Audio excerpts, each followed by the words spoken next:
Time to bring to order, call order this governing board meeting at the NCEOST 35 governing board room at 570 Tito Galindo in Turo, Rio Rico, Arizona, and it's July 25th. It's 5:02.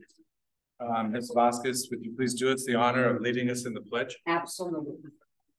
I pledge allegiance to the flag of the United States of America and to the republic for which it stands, one nation, under God, indivisible, with liberty and justice for all. Okay, roll call. Ms. Susan Colby. Present.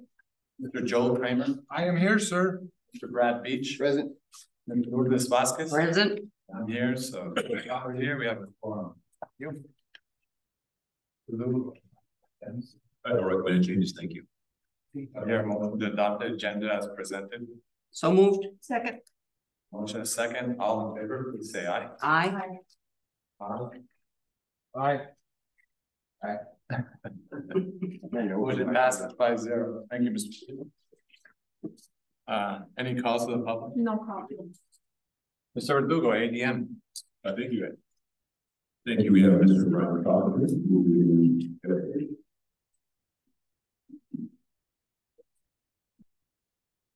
Mr. President, thank you. Board members, thank you for having me.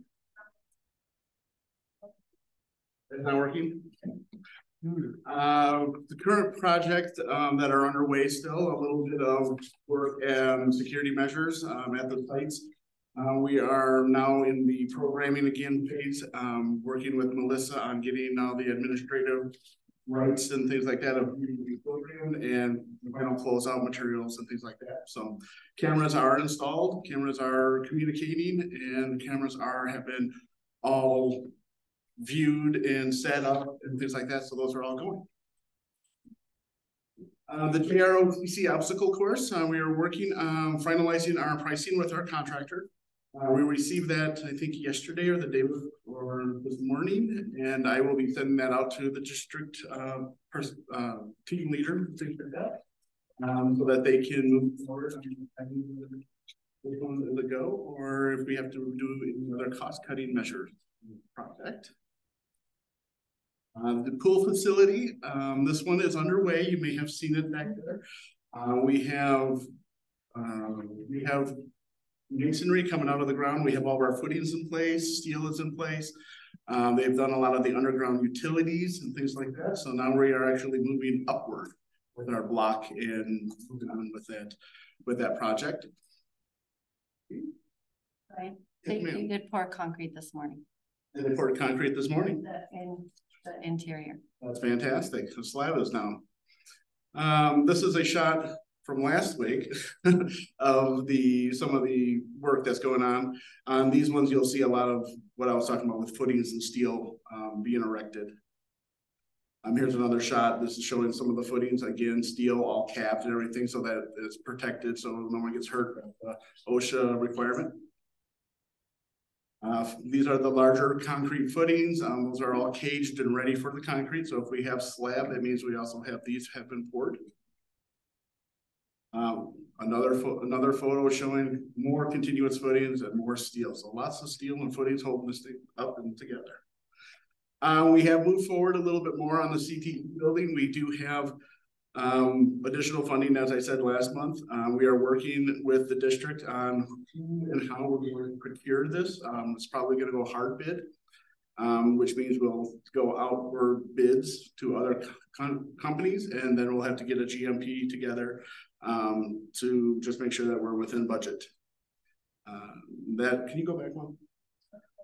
That's all right. I also wanted to state that went through the Santa Cruz County building department and made sure that we had all of our permits in place, which we do now. I got our state fire approval, so we are ready to pay the fees and get this one permitted, and then we can start construction once we have a contractor on board.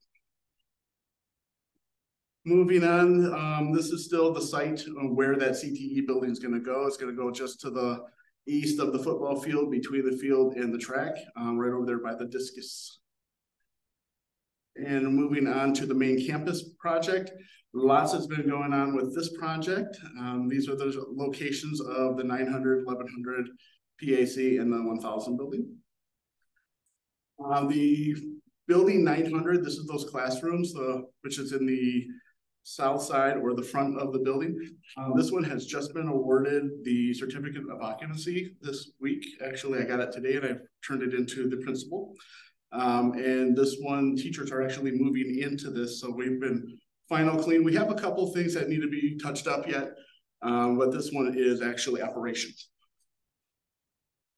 This is just a shot showing from the back, one of the courts looking into the courtyard. The painters need to paint this wall. We've had to actually fill that in, and they now have to come back and paint. This was something that I think might have forgotten, and I was taking a photo of it so that they would remember to do so.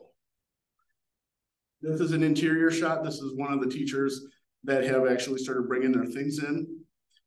This shows the carpet, the red wall, the marker boards, tack boards are on the opposite wall. And again, this is fully operational. We have our C of O. Another shot looking into the main corridor, just showing our pretty tile pattern. Moving on to the main campus, back 1000 and 1100 building. This is the media center and the cafeteria expansion. This is a shot showing the steel that has been going on right now. A lot of that work is underway. They've actually done more to this since this photo. They actually have the handrails and things like that in place now. And they're still doing some tacking of which you don't see here, but they have their metal deck down so they get ready to pour the concrete top, which will go on, and then the pans, which will be filled with concrete. Inside, this is a shot showing the media center. And again, I'm always using old photos because I have to turn this in by Thursday. But as of today, going out there and looking, you see a lot of lines, the tape lines and stuff like that. This has actually been further along now. They have come back and actually started to prime and texture. So they've actually added some paint and they've skimmed coated and everything like that. So this one actually looks more finished on the inside. And today they're actually spraying, you see the red iron steel up there. We're spraying that and getting the deck and that steel taken care of because it's going to be like a black or a gray color. This is another shot looking in that media center. Again, we're much further along with this. We have more grid laid in there. We have more of that tape and texture as I was talking about. We've started with some of the painting and things like that. This is another shot looking down the corridor. From here, you're at the media or the cafeteria expansion, looking down the corridor into that media center. Again, this one has more going on currently. The tape and texture has happened here as well. All the electrical has been put in place. More of the duct work and things like that have been dropped in. So a lot more progress than these photos actually show. This is down in the lower level, and this is actually now completely tape textured and ready to go. This is been painted. They have to come back and this afternoon they were already putting in the ceiling grids and the lighting and things like that. And then from that point, then they'll come back and tie those mechanical ducts to their diffusers, and that one will be closer to completion. They already put a little bit of paint on the walls and they have to come back and hit it one more time, but this one's moving along as well. And I think, yep, that was the last slide. So I have any questions that you may have? Spoken. No questions. Thank you. Very welcome. Good. Mr. Beach. Thanks, Brian. Good work. Yep. Ms. Vasquez. No, I just wanted to ask all of the everything is gonna have like roof, right? I mean, like the ceiling, right? No, actually, well, yes, all those spaces will have a ceiling. The media center will have what's called like a semi-ceiling. We're gonna have ceiling clouds, and then some of those areas will be exposed. That's why we're painting the deck and that red iron steel. So that'll look kind of like an industrial feel in there. Kind of like the Calabasas, but not like that. I can't, I can't imagine it because, Go back a couple more, Shannon. yeah, no, it's. I think that's the one I was thinking about, So from right here, you're looking at the bookstore. Structures there. Yeah, so at this point, you're looking at the bookstore. That's that window that you can barely see because of the lift. But that steel above will be painted gray, dark gray. The deck will be painted as well. And the mechanical ductwork will also be painted, so it'll look black, kind of like the PAC stage, if you've ever been up on top of there. And then we'll have like ceiling clouds like this, which actually are just more square. And those will just be suspended from the ceiling. So it'll give it like a floating effect, and then it'll be an industrial feel. Okay, thank you for the explanation. Thank you very much. Mr. Kramer? Thank you, Mr. President. Mr. Crawford, thank you. Two questions. I'll use the information that was given to me that we learned at our conference. All right. First question is, and you know how I'm asked about the manufacture of steel, I'm going to flip it into our technology with cameras. And hopefully our cameras were not manufactured in that large country that is controlling everything, that they were not manufactured there, No, China. No, they were not. The cameras that you're referring to. All of our cameras for the schools, yes. Those were actually manufactured in Ohio. Very good. Yes, United States. That's very good. I'm just saying that because that was brought up. And Mr. Beach and I were there when actually that was questioned. So it's very imperative because of we know what's going on. And the second of all, what I learned too is, you know what you can do from this point forward is you can turn those pictures in the same day, because what the new rule is for board meetings, things like that, anything updated information such as projects like this, you could easily come in the morning, give it back into us. So your slides would be from what you just did today. All right, that would be. See, yeah, but see, I learned going live. I learned two things. Almost. But anyway, I'm just saying that because then you could, for your next time around, you could come an hour or 2 hours before and get those current pictures. Yeah. Much that we probably haven't done the walk around. Yeah, I'm always working with Wednesday or Thursday photos. Well, there you go. See, you could come early too. You could come on a Monday. Anyway, I appreciate that. But that's something that we also learned at that conference. Thank you. Thank you, Mr. Kramer. Okay, Mr. President, can I have the floor, please? I have another question. Yes, ma'am. You know where the stairs are? Can you go back to where the stairs are? A couple before. Or whatever, that one right there. Is there gonna be anything like, so that the kids won't be able to get on top of that roof? I'm just thinking, kids are gonna be coming down the stairs and they're gonna go, oh, look at this. I mean, you know what I'm saying? The top part, will that have something to not permit the kids to get up on top of the little roof right there, that one? That little roof is actually the floor deck into the media center. So that is that's the floor line of the media center and the courtyard. So think of it like a bridge, maybe, or a little balcony. So if the kids are gonna be walking on it, that's what you're saying? Yes, so the main doors in the media center are right in front of that. Okay, so you're saying that there's not gonna be anything like a rail or anything around it? There's already rails in place. Yep, absolutely, there's gonna be rails. Yeah, we don't. I was just thinking if there was nothing there. No, That's one, because I thought, how are the kids? Because look at how the stairs are, like right there. Okay, I mean, the kids can just, jump from them and, party time. Absolutely, that's over 15 feet in height, so. Yes, exactly, and you know that we have students that will say, oh, I can do this. So, but anyway, thank you for the clarification. Thank you, President, I appreciate it. You're welcome. And good observation, Ms. Vasquez, very good observation, because yeah, that would be very dangerous. I have no questions, but I have, just for the record, we've got a pretty light monsoon season, and well, you know how I feel about deadlines, so I just wanted to mention that. Thank you for the presentation. Thank you very much. So, sorry, LLC project, Mr. Lugo.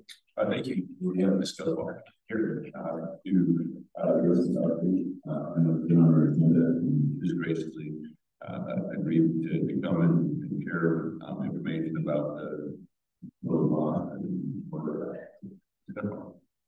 Good evening, Mr. President, board members. Excuse me. For those of you that are not familiar with Vatari, I thought I'd give you a little bit of background. I'm not too sure exactly what you're looking for, but I thought I'd give you a little bit of background. So this goes back to 1999 when Rio Rico Properties decided to sell these, I think it's like 3,300 pieces of land to State Parks. State Parks was going to be using this for parks, for trails. So they formed a company named Vatari, and Vatari was these attorneys, and these attorneys were going to sell it to State Parks. Well, at the end, State Parks had no money. So these lots kept floating with the restriction where you couldn't build on them. So after so many years. Excuse me, can I just ask a question right there? Was that because they didn't perk? Not necessarily. Those lots were never perked. They just chose them randomly. Maybe they thought it wasn't buildable because it was high up or you know, or whatever it may be, but they never perked. Much of an incline. You're talking 3,500 lots. No, they were never perked. Or 3,200, I can't remember the number. So State Parks canceled the contract. So those lots were floating around for many years. And Vatari was not paying their taxes. So finally the county said, you know, we have to do something about it. And it was either the county take the lots back and try and sell them, or, you know, just let them go. We try and sell them and at least make some money on taxes. So for a few years, the county attorney's office has been working on trying to remove the restriction. All these different attorneys swore that they could have the restriction removed. No avail. You could never have it removed. So finally, they got together with Vatari, with the attorneys. One of them was ready to pass away. So if he passed away, county was going to be doomed. So they took all the lots back. They deeded the lots back to the county at no cost. So the county has been working on a plan for a few years, like I said, and trying to determine what to do with them, sell them. And that's what they want to do, is sell them. Right now, Jesus Valdez, our new manager, is currently working on a plan. He wants to do an online auction, be able to sell them out there. But what they're working with our legal department is on pricing. You know, how do we appraise these? We can't go out there and appraise them. Well, it'll be ridiculously high in appraising each and every lot because each one of them is different. So they're working with the assessor and coming up with the price. May it be per acre, per lot, whatever it is, that's what they're currently working on. They'll do an online auction, get them appraised with the assessor or by the assessor's office, and then do the auction, and then go through our office to the treasurer's office and get these lots finally sold. And mostly the cause we do have waiting list neighbors. You know, if you live right next door, you want that property. Even if you can't build on that, you just still want it because the restriction will stay in place. Any questions? Ms. Fobian? I appreciate the information. I have no questions. Beach? No, this online auction, do you have a timeline on that? No, they're working on it. Jesus is working on it. And Isuzu's gonna join me today. I don't know if you know, but he started this week as our new county manager. Are those lots located west They're of, scattered scattered all over? all over. Even Sonoyta Creek area? Or is it more towards? Yes, they're all over.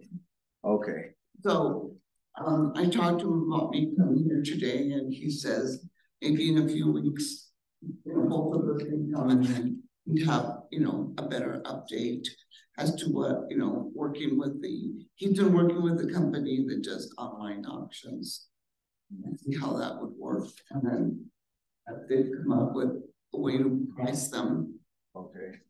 appraise them, and then price them accordingly, because even if you buy one, you can't build on it. So that sticks, but if you do sell them, the taxes will definitely benefit Santa Cruz County. Yes. And everybody else, because right now, the school, no one's getting any money out of it, so. Thank you. No, one last thing, yeah, no buildings, then you run cattle, You're not supposed to do anything with them, you're not supposed to fence them or anything, according to the restriction. Until the last heir of, Clinton passes. Okay. To the last heir of Clinton passes. I won't comment on that. Okay, thank you, that's all I have. Thank you, Mr. Beach. Yep. Ms. Vasquez. Nothing, and to me, it just seems like, since you can't, okay, what are the chances of you selling them because you can't really build on them? Well, a lot of people have been calling. They have been? They have been, because a lot of people do want the property next to them. Okay, Whether or not they can build on them, they just want that. They want the property. uh-huh. Maybe that state parks was gonna do, like, where you could put a little bench or something, you know, having more property. Yeah, but the chances of them all selling are kind of like, Not all of them. The county will use some for flood protection.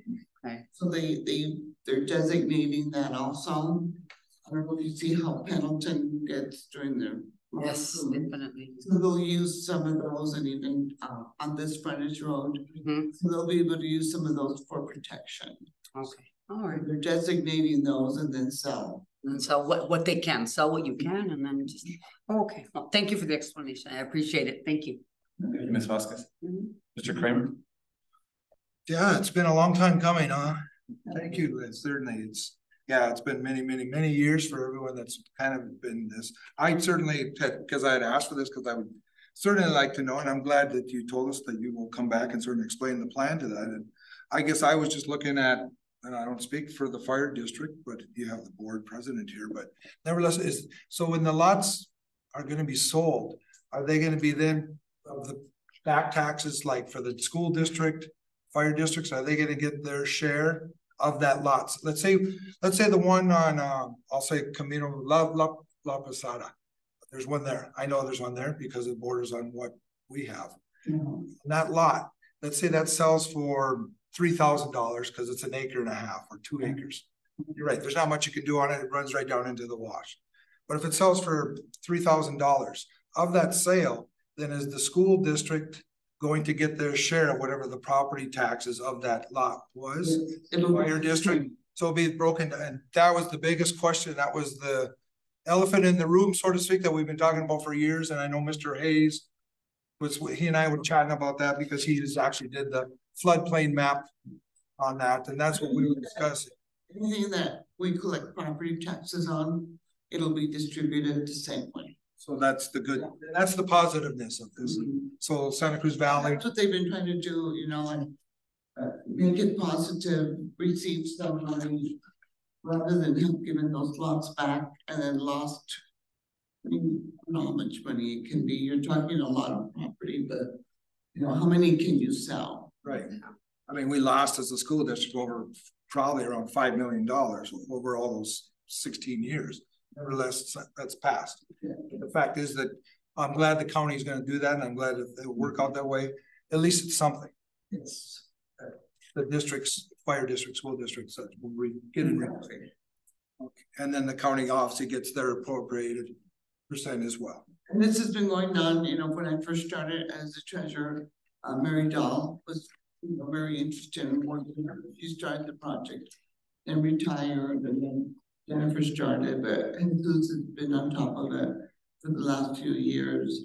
He just wants to be able to do it correctly and not spend a lot of money in doing so and appraising the lots or whatever it may be. He just wants to be able to, hey, okay, $3,500 an acre for this area or whatever it may be, do the online auction, sell it. And then there's a lot of other issues that have to be looked at. Does the county have to have a public report to do this? There's just a lot of little details, so that's what everybody's been working on. I know it's taken a while, but I think we're getting there. I certainly think you are, especially what you just said. And your online presence from 10 years ago till now has certainly gotten so much better. Looking at the lots, all the different maps that are on there. I mean, you can gather a lot of information on these lots and looking at it from an eagle-eye view, zooming in. So that certainly has been much. I'm sure it's very easy for your departments as well, makes it easier to determine the lots as well. So yes, I'll give to the county kudos on that, certainly. Thank you. And the treasurer's office for years has been working on trying to get a new program. Our program is very old. Everything we would try wouldn't work for us. Finally got a company out of Colorado. So it'll be a lot easier for everyone. You'll be able to go online, retrieve your bill, print it, save us time, save you time. Look at the taxes, look at, again, like you said, with the assessors, you can actually look at the picture of the home or the picture of the vacant land and all that. We're trying to upgrade. Well, you've done a good, I mean, for paying the lots, even in the last few years, it's still been good. The fact that you're saying it's gonna be better, I'm sure a lot of people are gonna be happy. So that's even another kudos to you guys as well. Thank you. Thank you. Thank you, Mr. President. My question was answered after all these years. Very welcome. I had the same kind of concerns, but I was just wondering whether any of the applicants go to this day. I'm sorry, what was that? I had the same concern. I want to make sure that, of course, District 35 doesn't get changed in the event that those property taxes are collected. Clean up the sales are, which means that we would. If we collect property taxes, yes, it would work the same way. Okay. It's gonna be owned by private citizens.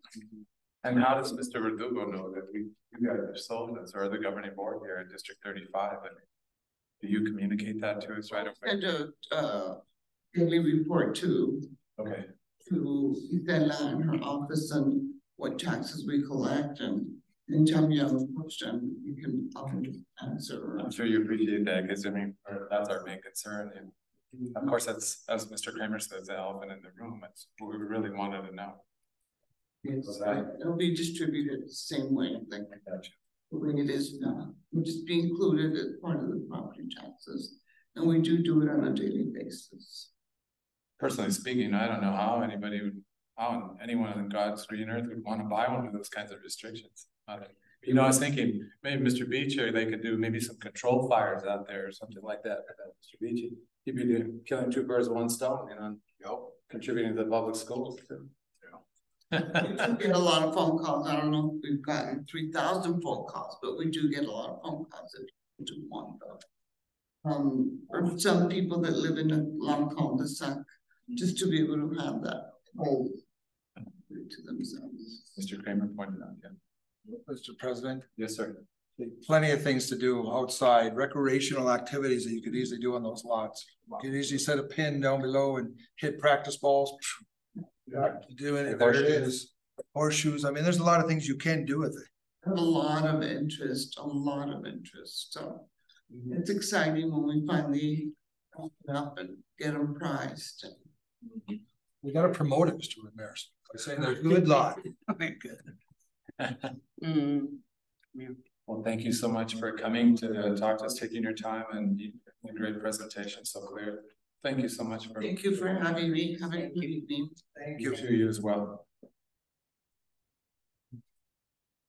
Superintendent's report, Mr. Rutherford. I don't think it's further, just to provide mention that attended the ASWO conference for the first time, which was a conference with a lot of different topics that I'm not usually accustomed to in the conferences I go to. So it was one session that I attended was very interesting. Mr. Kramer talking about the cameras, but I attended the after planning of TUSD cyber attack. So it was very interesting to hear from heard to what they are doing now, because they, even though the attack is over, they're still dealing with the after effects of it. So it was very interesting. And just hearing that and knowing what we've done to protect ourselves doesn't always protect 100%, but we are prepared. Thank Mr. St. Clair and his team for that.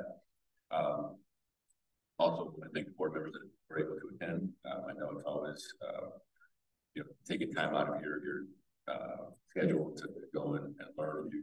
So appreciate that. But it was also nice to see the business office team under Brown and how highly regarded they are by other districts. I know every time we go to conference for other things, we hear that, but it was very nice to hear that from other people. Where we went, oh, you're from Santa Cruz, oh, Gisela is great, oh, the team is great. So it was great to hear that while we were doing the conference.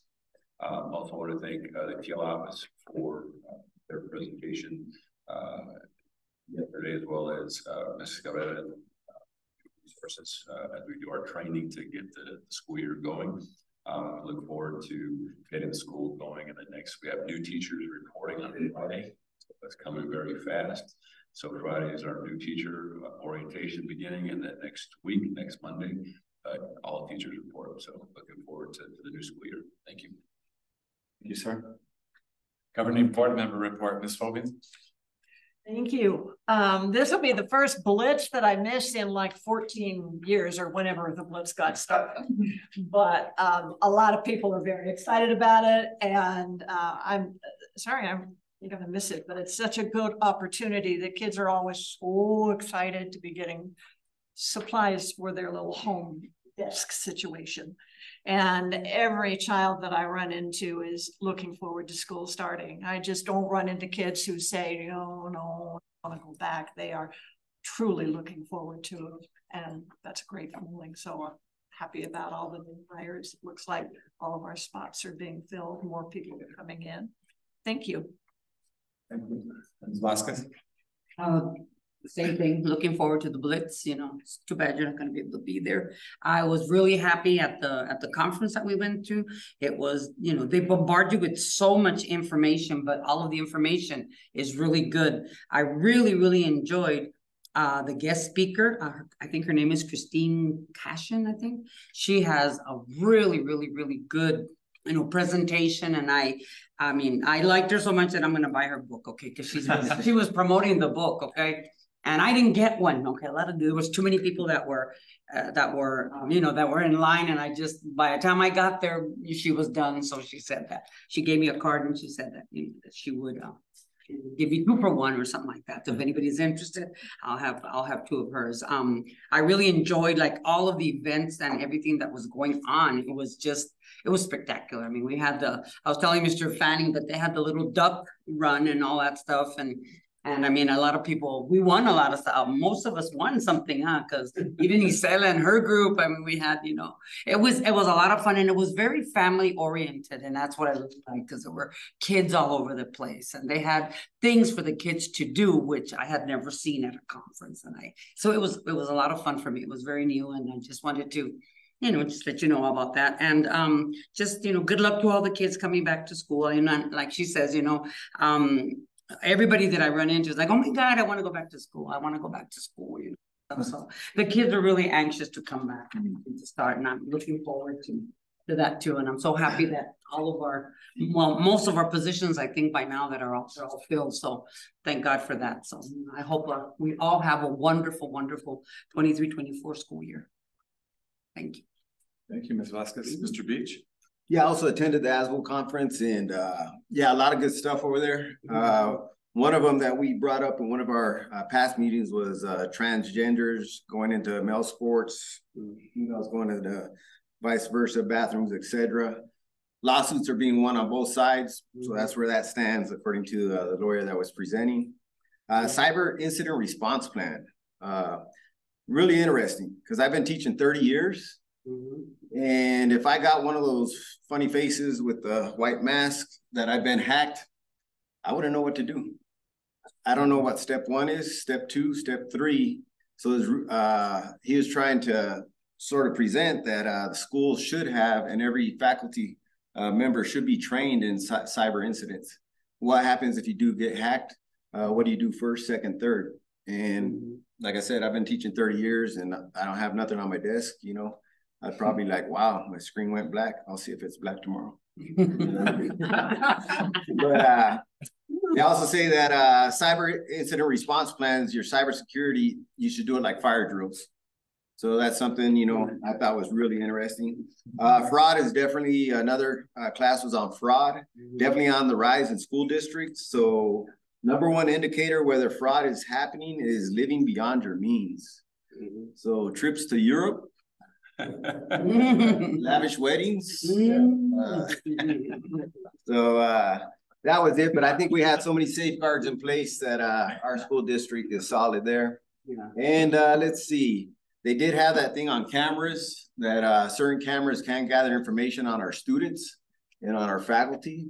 So it's good to see that where our cameras were purchased, good old USA, and hopefully don't run into any problems with data being leaked out to other companies. Other than that, I know everybody's been working hard, principals, staff, faculty, kids are already coming in, getting their orientation. And so just wishing everybody a great start to the new year. That's all I got. Thank you, Mr. Beach. Yep. Mr. Kramer. All right, Mr. Beach. Well, and I attended like 3 of those together. Yes. I'll just add on to that because it's certainly, yes, the trust is big on this. The trust is pushing this. The trust is saying we need to do this. Those are the questions we asked, and I asked them what if it happens right away? What's the cost? They even said, you remember when I asked that question about 48 hours, they said they're on top of it. They help actually the first time around. Yeah. So the trust is obviously protecting us through that, which is good to know because again, Mr. Chandler, I asked that question about the 48-hour turnaround stuff, and they said actually in that what you and I attended to take advantage of it because it is free this year, as we stated. So they had that in that one presentation, but they said definitely take advantage of the trust. So, and the other one that I thought was interesting because again, with what Brad said about living beyond the means, but the other slide that was do backgrounds check and what does it say? I gotta go to my phone here. Reveal existing red flags, background checks for all employees. 79% of the time says no. So what's the point of doing background checks if 79% of them do not reveal what we're looking for? And I don't know if that goes into the questions that are being asked now because everyone's concerned about saying anything, but I thought that was an interesting slide because we're only 20% of the time it's correct.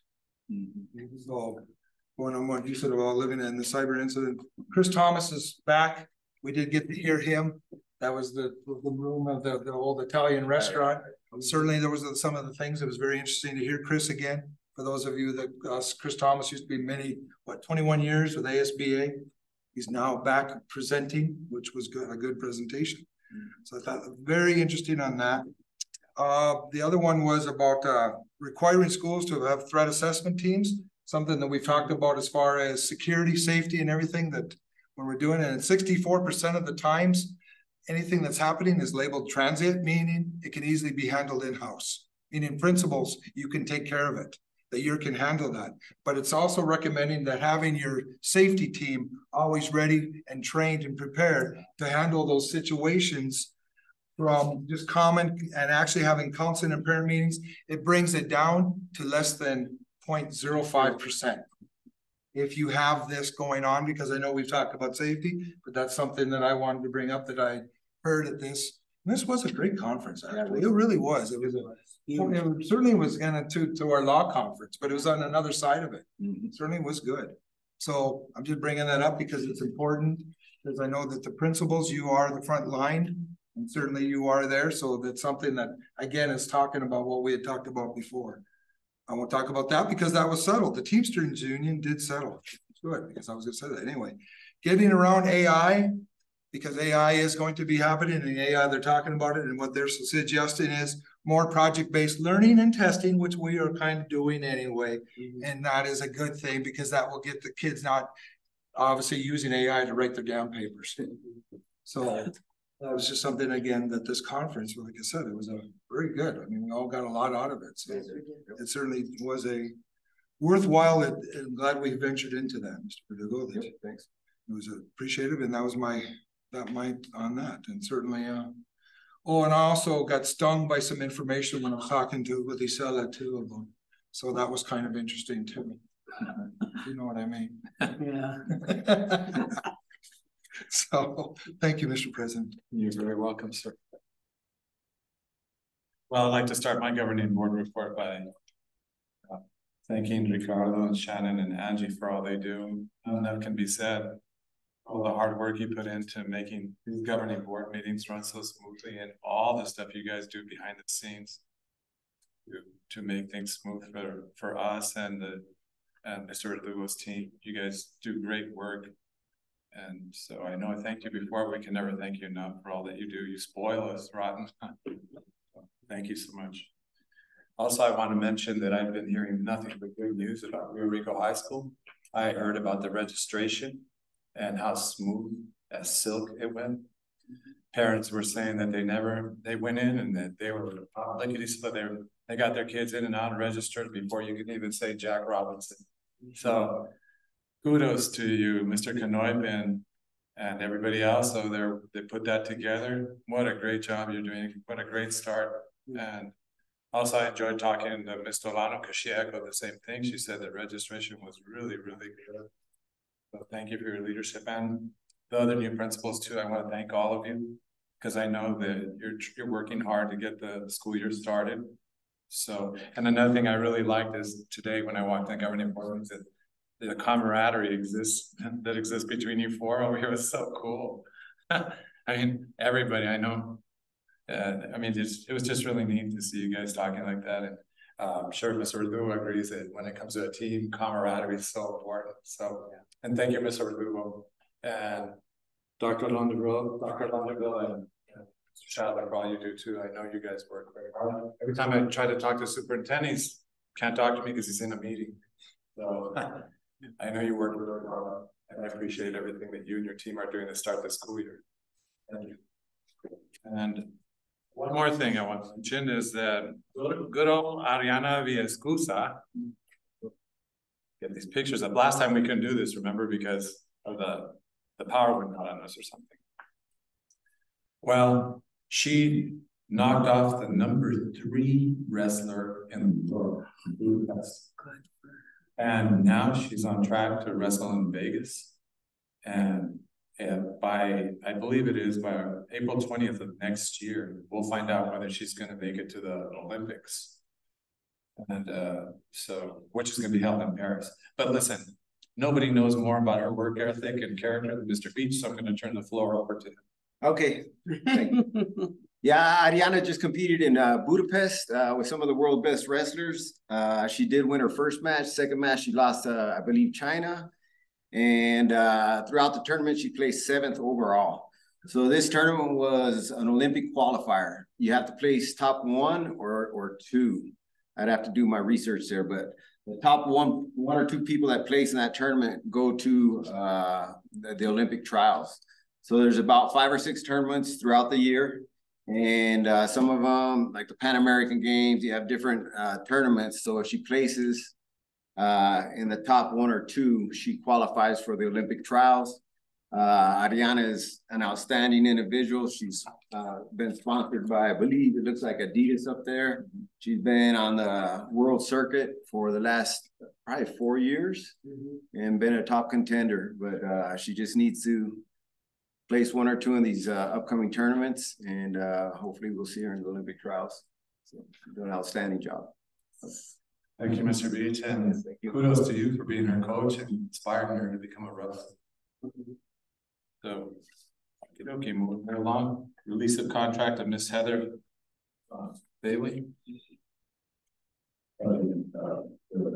There is no need to go into executive session unless the board has questions.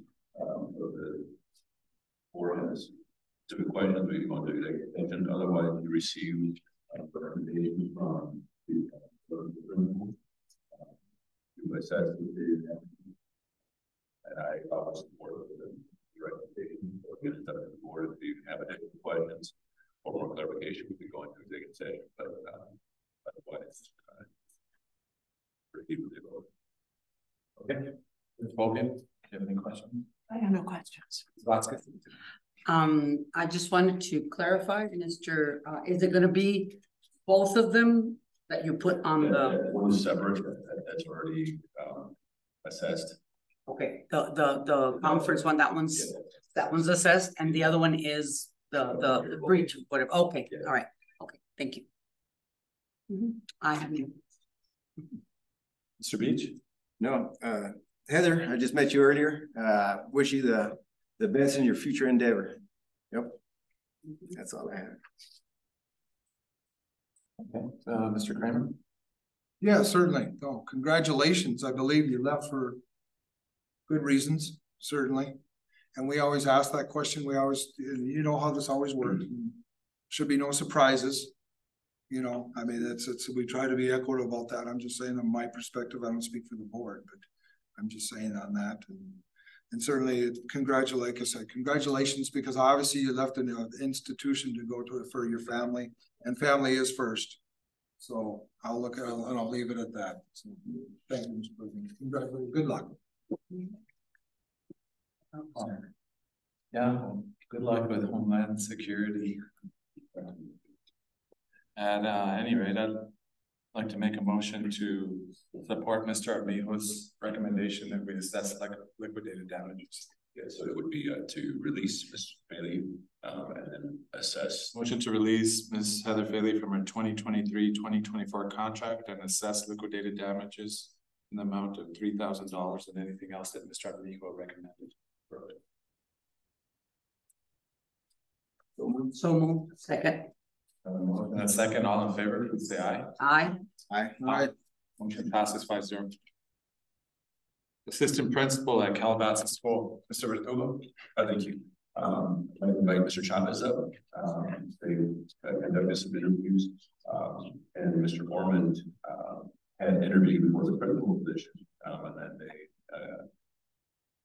he didn't get it because we hired Mr. Chavez for that role. But Mr. Chavez reviewed the candidates, and the committee made a determination to offer the position of Ormond. Unfortunately, he couldn't be here tonight, but I'll go ahead and show over Mr. Hi, so good afternoon, Mr. President, board. You know, through this process, we wanted to make sure that we looked at the candidates that we interviewed with somebody that we felt would provide some support for what we needed at Calabasas. And we, you know, through that process, we asked our questions, and you know, through Mr. Ormond's answers, you know, he has a wealth of knowledge. He has a wealth of background with being an assistant principal, being an athletic director, and he, you know, this was not his first job in the role of an assistant principal. Excuse me. So we felt like he would be the best fit for us and what we needed to help propel Calabasas to that next level. So, you know, through this process, you know, like I said, you know, we wanted to make sure that it would be somebody that would be a good fit for Calabasas and also for our team at Calabasas. And with this process, we felt like Mr. Ormond, with his answers, with his, you know, with his personality, he is a, you know, wonderful human being. He, you know, very, very positive, very energetic. Seems like he is a person who really, really will work hard and really do well for our kids. And so that's why we selected. Why went through the process and why we selected Mr. Ormond. So that's all that I have. So do you have any questions? Ms. Mobian? Well, I'm sorry, he's not here. Yeah. And Yeah, you know your site, you know what you need. And so to find that person that meets those needs, that's great. Yes, and he's unable to be here because he has to wrap some things up because this did happen when it happened. So he wanted to, so he did have to kind of tie some things up, but he will be here on Thursday. So we're excited to have him come and be here for our team. Thank you, Ms. Vasquez. Same thing. I'm just glad that you picked the person that that is going to do the job that that needs to be done, in order to get our school back, where it was before and above and beyond. So I trust you, and I think that if you made that decision, then it's a good one. I support you. Thank you, Ms. Vasquez. Mr. Beach. Yeah, I know Mr. Orman for probably back in the 80s. I think I met him at a Ted Nugent concert. he's come a long way since then. Yeah. I know he's a former wrestler and an outstanding individual, so a solid pick. Congratulations. It's definitely a benefit to our district to have him. Can't wait to talk to him. Yep. Mr. Kramer. That's good to know. Dang, Mr. Beach. It's a long Not scratch fever? Yes. Well, yes, I mean, the selections are obviously, you guys chose that selection and we're all going, you in-house, great. Hopefully you work so well. My question is for all the new employees, it's always been, since I've been here, is who is he cheering for on that college game after Thanksgiving?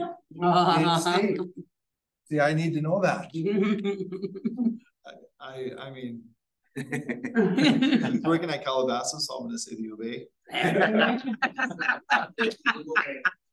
Oh, there, Mr. Kramer. Okay, at least again, once again, you're honest about it. And you said it with a little hesitation, but that's all good. No, that's with the enlightenness of it. That's where that stands. So that's my just to lighten them up too, because it's hard to stand in front of a new board. So certainly that's good. Very good. Thank you, Mr. President. You're very welcome. Attaboy, Mr. Chavez, you let him know about Arizona. On a serious note, I trust you implicitly. I think you know what you're doing, as Ms. Fobian said, and so I trust you implicitly. And thank you for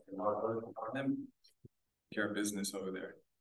So again, I want to reiterate that I really appreciate all the principals enjoyed. So, thank you. So what? Do I hear a motion to approve Mr. Richard Orman as assistant principal for Calabasas for the 2023-2024 school year? So moved. Second. I have a motion and a second. All in favor, please say aye. Aye. Aye. Aye. Motion passes 5-0. Thank you, Mr. Chavez. Thank you, Mr. Chavez. Everybody. Okay, moving right along. USD policies. Any board member, if they would like to change or recommend or work policy? So we do have a few items, and again, this is going to be a standing item for the board. I appreciate that. So that we can, again, as we review each of the policies, as you have time, because I know you guys are very busy, but we want to keep it on the agenda so that if anything does come up, that we can bring it to the board, and then you can review it, and then you can make very gracious of you. Thank you. You can make a motion to adjust as needed. Again, Ms. Fobian did put in a couple of wording, and so thank you. The phrase of the board responsibilities of hiring of school personnel, she believes is too broad, and maybe board has final approval of administrator hirings, but that reviewing that is a statute. So we add that to that language if the board would like to. So, yeah, so it just makes it sound like we're hiring. Yeah. So if the board would like to, can you repeat? Perhaps Ms. Fobian would like to make that motion. Yes, under it's your idea. Yeah, it says the hiring of school personnel has final approval of administrator hiring recommendations. Does anybody would like to make that motion? As it reads now, it's just that we're responsible for hiring. Okay, any discussion, Ms. Hogan? As it stands now, it says that we're responsible for hiring, and I don't think we actually have that authority. Nor should we be given it.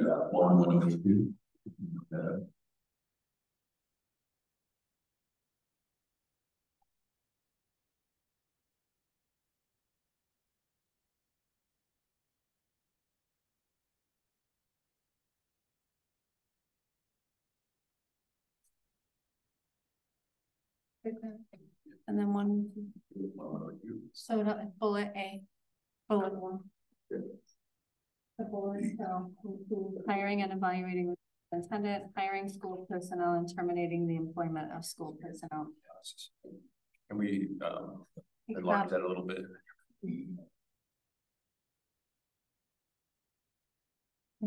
There. Board responsibilities include? Correct.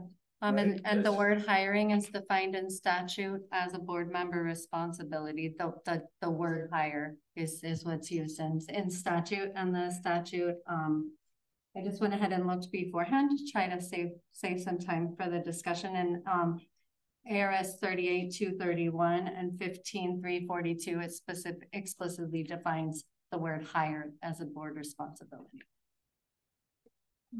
And the hiring, what you would like it to be replaced with?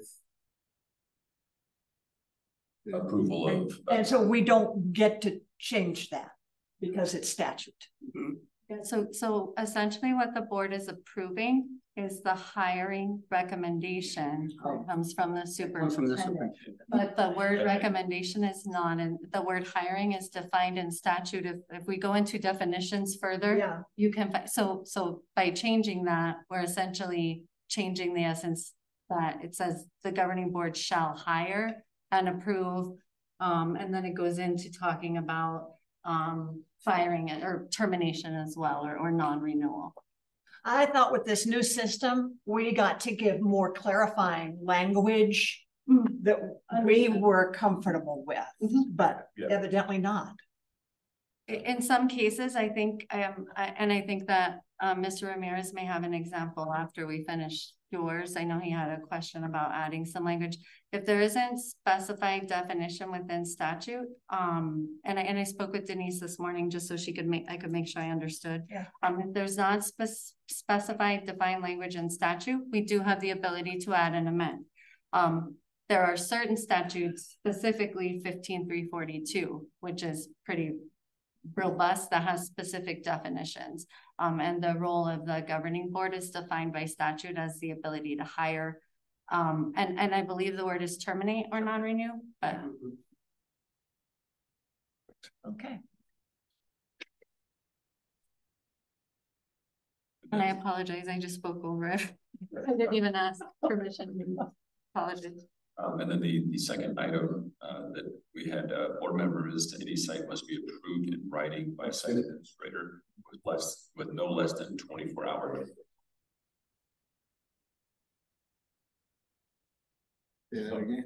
So board member visits to any site. Finish the discussion, Mr. Let everybody else talk. So Ms. Vasquez, but Okay, no, so the thing is that then, because it can't be changed, the wording will stay the same. Yeah. Done deal. Okay. And that's why I apologize. So I thought we were okay to reach. I guess it's null and void. We keep the wording as is. As is. So, No, I just, state law always trumps everything. Yeah. It's like Fed law trumps state law. I mean, it's just the hierarchy of it. So everything that as far as state, I mean, and I think we brought that up before about there's more powers to the governing board in the last year or 2 years that the legislature passed. Granted, it probably wouldn't have passed this year, but last year it did, and it went to an impact. So I think we were going to talk about that when we do our retreat, but there's a lot more responsibilities that fall on our shoulders. And certainly there's more that I just said his name, Chris, brought up too, about we can even decide, I mean, we decide salaries, but we can even pinpoint salaries that we think on employees as well, that again, that's given to us. And that just came into it. I'm surprised it passed. But anyway, I'm just bringing that in there because it is state law. And we obviously. well, cover that. I mean, we are falling under that auspice of it, and you just said that. I'm just bringing in more because it's important that we don't spend time trying to change things that are already in law. Thank you. Thank you, Mr. President. I recuse myself from that.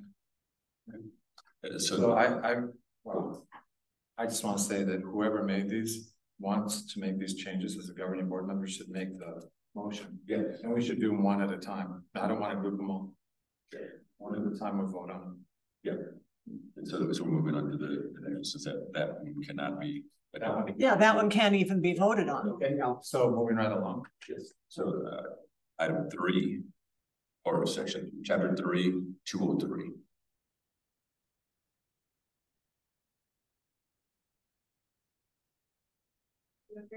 Visitors? Yes, visitors. And then so again, clarified by our attorney that board members are similar to any other visitor. So where they would have to notify the principal that they were going to visit. So Ms. William wants to put in their board members, specifically board member visits to any site must be approved in writing by the site administrator with no less than 24-hour notice. So I'll go ahead and turn it over to. Yeah, I think it's clean. It's less words. It's specific. That's all. Mr. Kramer? Yeah, I don't have any problem with visitors and such.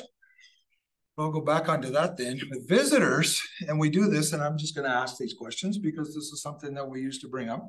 And certainly we brought up down where I used to work, and that was many years ago.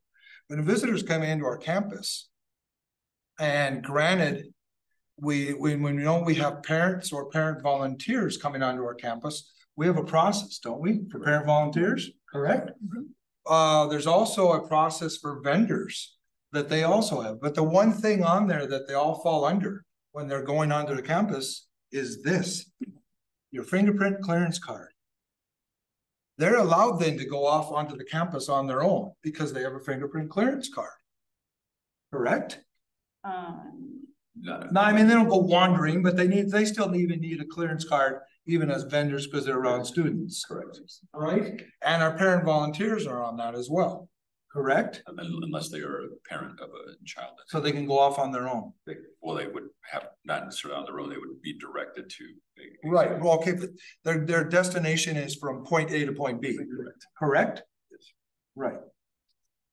So with that said, I'm going with this. Is then if I had my fingerprint clearance card as a board member, I am a visitor, but I've got my clearance card, do I need to go to point A to point B? Based on what? So I have to say I'm going to this math class, in particular this class.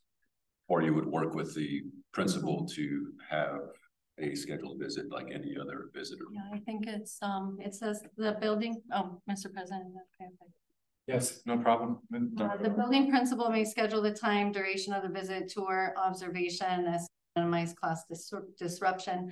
I understand what you're asking about in terms of being allowed to go on a campus with the credentials with your fingerprint clearance card. Unaccompanied. Unaccompanied, but without a fingerprints card, clearance card. Right. But up top, it does say that the superintendent should establish the controls and procedures to monitor where they're going, how they're getting signed in.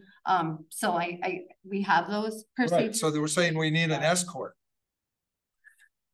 Correct? I don't think anyone's saying that the governing board. Well, no, I have no problem with that. I'm just saying I'm trying to differentiate here. If we are going onto this campus as a regular parent, visitor, and all that, right? We still have protocol that we follow and we apply upon our parents. Correct. But then as a board member, we also have to follow that same protocol. We're point A to point B unless we have an escort. Correct. Correct? Yes, you're correct. Yes. I understand what you're asking. I just don't know if there's a. Okay, now that I'm saying that, the fact is, and I'm going to just say this because you guys are all current teachers and sort of teacher. I don't know about yourself, if you still have yours or not, but I still have mine. I have my fingerprint clearance card. Am I then going to be having to not have an escort because I have my clearance card?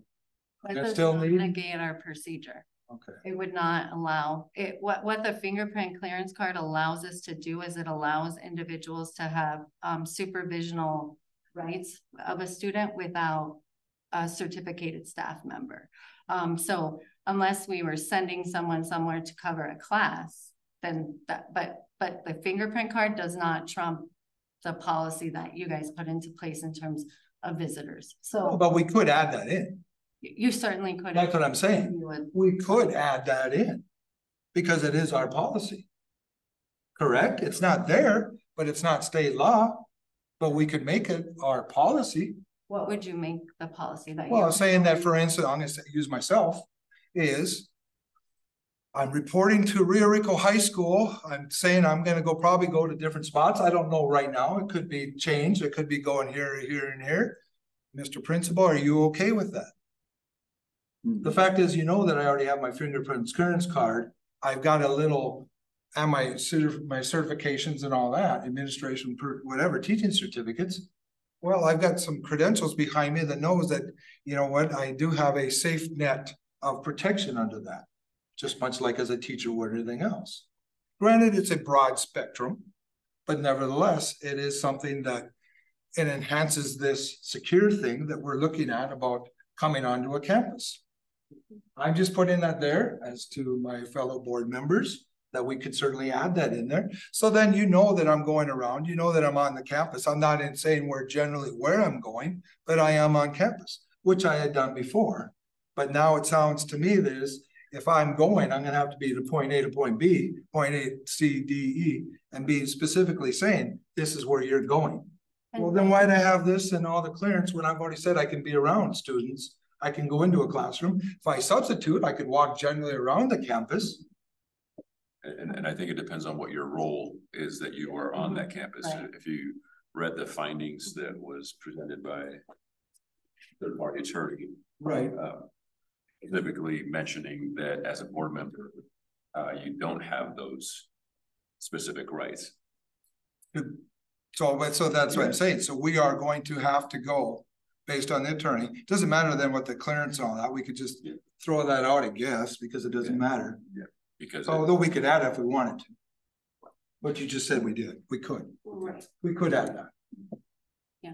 So the procedure itself has not changed. I think the way in which it's presented before, if you look at the old policy that this crosswalks with, it was very convoluted. It didn't define specifically or allow for you to add any additional procedures. What you would add to, you would not amend this policy, you would add a procedure. The procedure we have in place right now, will come back. We're gonna start adding at the next meeting. Right. What used to be exhibits are now called procedures in this manual. That would be the time then to review that procedure. And if you'd like to add something specific related to that, then you could. But back to just specifically the question about from Ms. Fobian about specifying that it should be 24 hours, that too would be part of the procedure. right, So so you're adding that procedure in. it sounds like we need to bring the procedure back now so that the board can review that and determine if they want to make any change. That would be my suggestion. I have no problem with following an agenda or going from point A to point D, C, E, F. If that's what is gonna be, if that's the direction we're going with this. But generally speaking, and each and every one of you have known that when Evelyn was only once or twice, it was throughout the year, I said, no, don't worry, go about your business. I'm just gonna walk around. But that seems to me that we're not gonna be able to, we're gonna pull that away and we're gonna be very specific. We're gonna be very specific and set standards. Well, then we should set standards. No, I don't think that's what the intent of the procedure that you're going to see at the next board meeting is identical to the current procedure. So there isn't any, that it's always been like that, Joel. Right. It's never limited.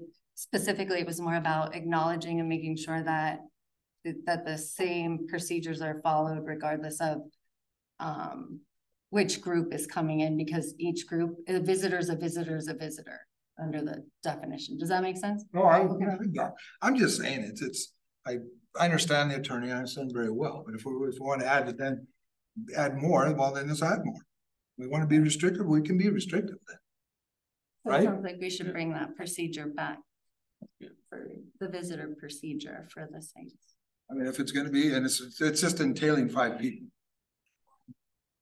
That's what we're talking about, 5 people. This. Yes, right. Yes, but 5 people. But it already is in place. For all visitors, all but visitors. now I'm just saying because of, as you referred to the letter, it was about board members. Correct. Right? So if we're gonna have a requirement for board members, we could put that in a requirement for board members as well, Correct, right? correct. Okay, So we will bring the procedure. yeah, I mean, I'm just saying that's what, I wanna look at that whole thing then. If we wanna add stuff, we could add stuff. Yeah. So what, so, and then we can. Well, can we write the procedure? Hearing from the rest of the board before we're gonna do something, Vasquez? Okay, I think, well, I think if I understand it correctly, okay, and it's like, you know, we need to, out of respect or whatever, it's like, you know, we need to let Mr. Verdugo know, and then the principal of whatever school that we're gonna go visit, so that if the principal can have some time, you know how busy they all are, and they're always, you know, when they're not with one person and with another, and if in 24 hours that he knows or she knows or whatever, that we might be visiting, he can give us that little bit of time for us to go in, okay? So I think that it's a good thing, because that way we're not just popping in and being a surprise to them and saying, oh, wait a minute, I'm not ready for you or whatever. And it's not because we want to catch them with anything, because that's not the point, okay? You know, it's just out of respect or whatever, you know, that it's just like when you're going into somebody's room and stuff, you know, you knock, you don't just go in and barge in and, hey, I'm here, you know, what can I see or whatever. I think it's out of respect that we do that. So if we need to write something else on there, you know, then we need to write something else on there, because I think that all of us, okay, hold the same as any other visitor, okay? Yes, we are part of the board or whatever, but once we go into, you know, the school, we need to protect, you know, the people that are there, which is, you know, the principal, the assistant principal, whatever, and our students and anybody else that's there. And it's not because we're going to do anything wrong. It's just, I just think that there has to be something that is in place in order for us to be able to go somewhere and make it okay. But, you know, that's the way I see it. Okay, so thank you. Mr. Beach? Yeah, I like it how it is, just notifying the superintendent, no timeline attached to it. He can notify the principals, and usually, generally speaking, we give you 24 hours. Sometimes as a coach, you know, I might be at the high school and say, hey, I got to drop by and talk to Mr. Chavez real quick. It might be 6 hours if it's okay with Mr. Chavez. Superintendent will go, hey, he has a meeting, but you can drop by at 4. So I don't like 24 hours. Yeah. If I don't, you know, I might just be passing by. Hey, I want to go say hi to a good friend of mine. You know, just say hi and congratulations, etc. Well, now you can't because you didn't give 24 hours written notice. So I like the way the policy is, but maybe we should table this. We can take a look at it and come back another day. No, I did not present this as like something. For the floor, Ms. Hogan. I mean, I remember you asked, Jill doing that with me, so. Seriously. I know, yeah, well, that's what you did with me when I was first here. So I would say table motion until we can look at it further and bring it back at a different date. Thank you, Mr. Beach. Okay, Ms. Hogan. It was never a motion. It was something that I put out for discussion, which I thought we were supposed to do based on the agenda item. So it was an idea. I thought we were having discussions. Sessions were made there. Yes. And do you have any more? I can't hear you. Do you have any more to say, Ms. Hogan? I have nothing more to say. Thank you. You're very welcome. Well, I find a lot of irony in something. First of all, which governing board member made this suggestion? Ms. Hogan did. So you believe firmly that we should follow board policy then with regard to things that we suggest here? I'm sorry? So you're a firm believer that we should follow board policy because you've lectured me many times about board policy. In fact, you didn't even want to attack me when I was nominated for president, and you said you couldn't support me because I don't follow board policy.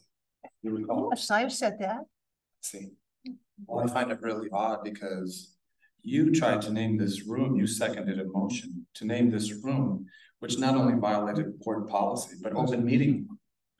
And I find that really ironic. And so, here's another thing. Excuse me, I have the floor.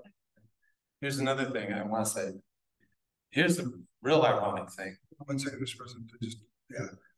I understand what you're trying to go on, but I'll say a point of order on this because we're talking about one thing, and not that that discussion isn't needed, but I'm just trying to pull back so we don't go off to another discussion. Well, and I'm not disagreeing on any of the discussion, but I think it's a different time for a different message. Well, here's some irony that I find in this thing too. What did the inquiry lab give us such credit for when they came? What did they praise us for being involved with schools and visiting? So I can't help agreeing with Mr. Beach that it's okay for us to, I think it's important, Mr. Verdugo, that we always contact you and let you know. I know I'm guilty of not having contacted you and shown up at the schools. So in that spirit, I would agree that I think it's very important that we contact you. I don't know whether it's gotten under your skin, but I know it's been a concern of yours, and I would agree with it. I think, as Ms. Vasquez said, out of due respect and professional courtesy, that we should do that. So in that spirit, I would agree with that. However, I do also agree with Mr. Beach that I don't think that we should have some sort of time frame like that, or really restrict it. And another thing to your credit, Mr. Verdugo, that you've always allowed us. You've never said no to us, so I've talked to you for that. And then I've never had a principal tell me that I can go step on campus. They're all so confident. Some of them even cocky. You know, they're come on in, you can come and see whatever you feel like it. And they were always confident. But I think it's also good that by letting you know, that you can let the principals know, which I think is important. However, there's one danger in that. It kind of reminds me of, it's sometimes, it's true, people knock, Ms. Vasquez, but we had people just drop in on us, administrators just drop in on us and observe without even telling us, because they wanted to make sure that we didn't put on a dog and pony show. So holding that in mind, the same thing can be said about the principals and us. We don't want any dog and pony show. I want to see what's really going on.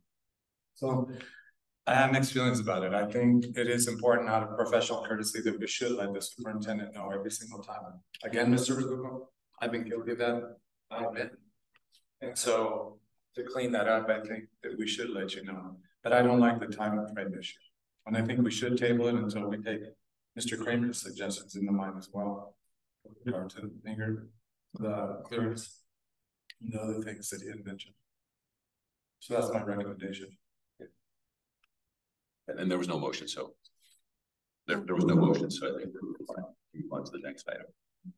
So the 103, Shannon, if you would put that in. And this was Mr. Ramirez's request for wording in the organizational meeting that members of the governing board shall nominate other members for president, and I would assume it would be the same for the clerk. So if you wanted to make some motion or have a discussion. Well, first I'd like to have a discussion. So Mr. Beach.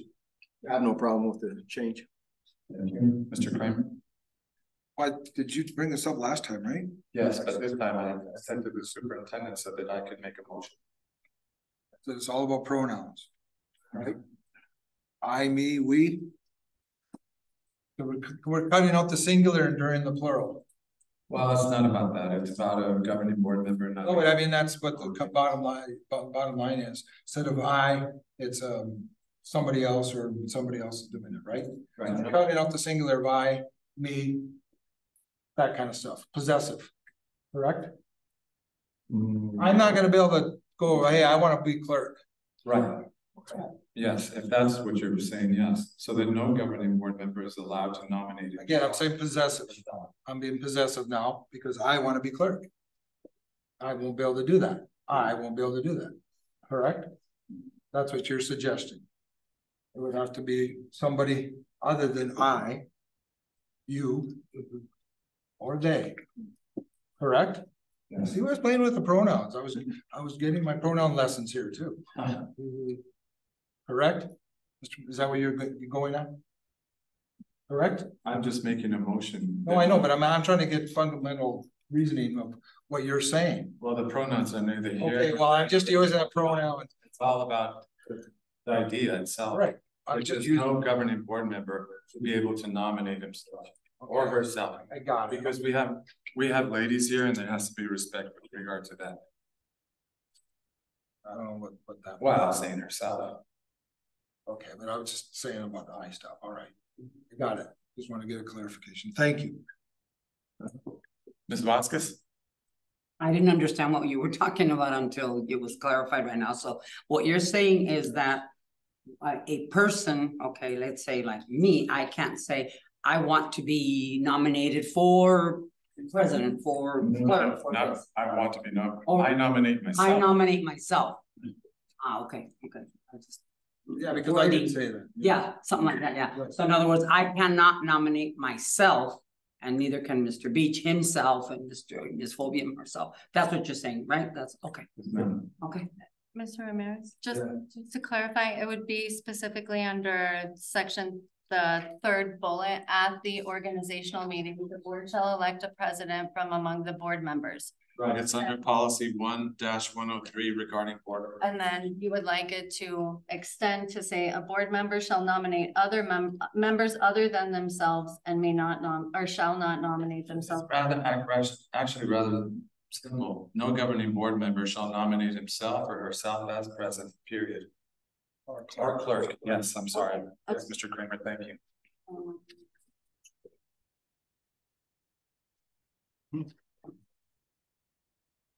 Together. So I like, yeah, well, I don't know if this will be. Ms. Fobian? I can't understand that anybody who would be nominating themselves would assume there'd be a second. So. Well, that actually happened here in this governing boardroom when you did it. Mr. Kramer was the one that seconded after we heard the crickets chirping for a little while. And isn't that ironic? Right? Mr. Kramer was the one that seconded it. Okay. Yeah. How easily forget. All right, so I'd like to make a motion to amend policy 1-103 regarding board organization. No governing, and in addition to what Dr. Lunderville said, no governing board member shall nominate himself or herself as clerk or president. That's my motion.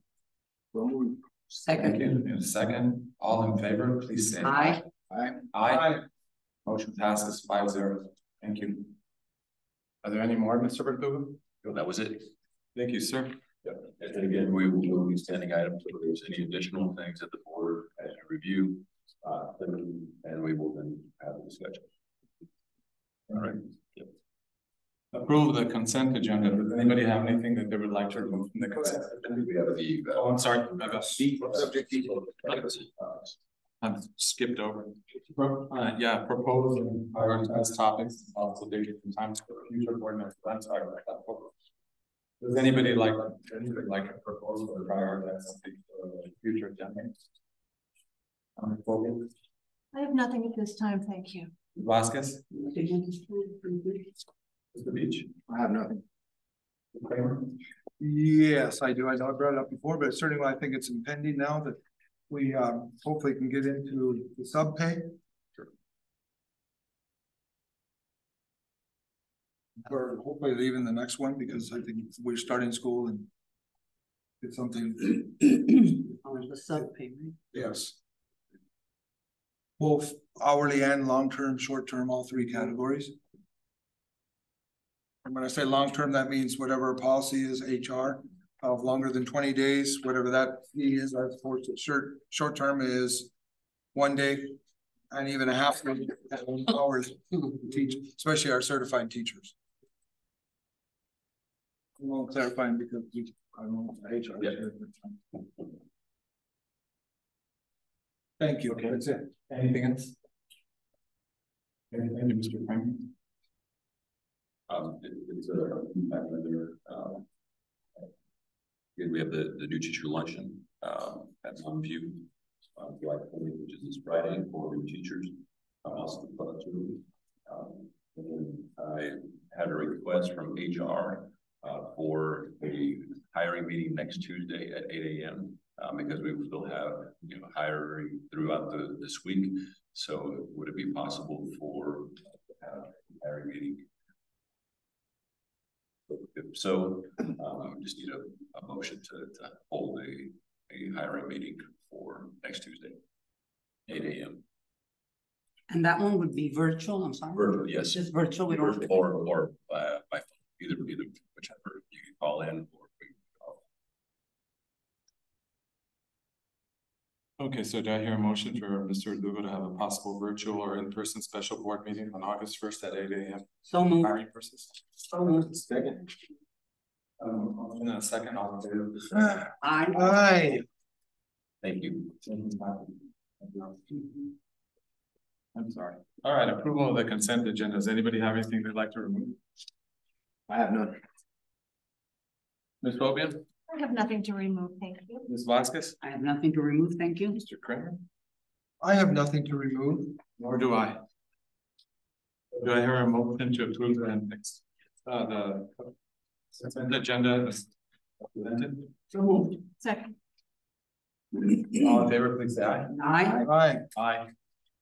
So as we have no further business to discuss, this meeting is adjourned at 6:29.